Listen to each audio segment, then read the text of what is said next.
This is a $700 million view. It overlooks the Hudson River with a panorama as far uptown and downtown as the eyes can see. This building will reach that price tag when completed and will have some trendy neighbors, including the High Line and Meatpacking District. This will be the site of the new Whitney Museum of American Art. The 9-story, 220,000-square-foot building is set to open in 2015 and will be 3 times the size of the Whitney's current home on Manhattan's Upper East Side. This is the 4th home for the Whitney Museum, which originally started downtown. The Whitney Museum has been uptown now for 50 years. We originally started here on 8th Street, about 12 blocks from here. And the Whitney has been trying to build a new building now for several decades. And this was the place where we found the perfect location that gives us the space to showcase the collection, to do the kinds of exhibitions, performances, films, and things that contemporary artists and have the space to work in. The Whitney is the only museum in New York City named for an artist. Gertrude Vanderbilt Whitney founded the museum in 1930. The new building is designed by Renzo, a leading museum architect. When you make a museum for art, you don't have to be timid, but you have to keep in mind that you are working for art.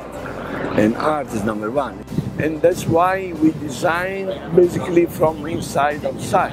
I mean, everything has been done for art. And we have a collection. We know the collection.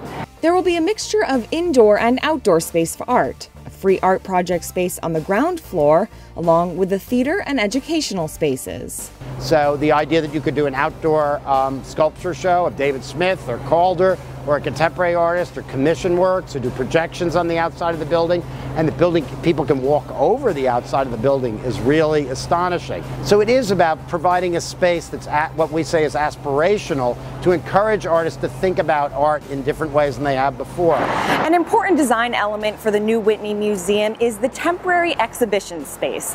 This floor is 18,000 square feet and column-free, which makes it one of the largest blank canvases for curators and artists to work with.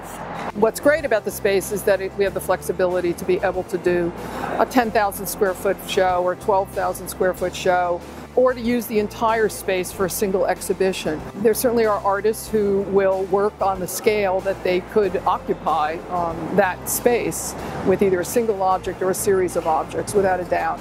And that was why we love the idea of it being column-free. The only new commissioned work that's been announced is by the late Richard Arschwager, who designed the interior of the museum's 4 elevators.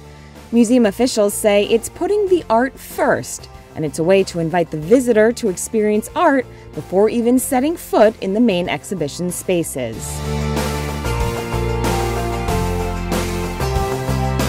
At the site of the new Whitney Museum, I'm Vanessa Yurkevich for Artinfo.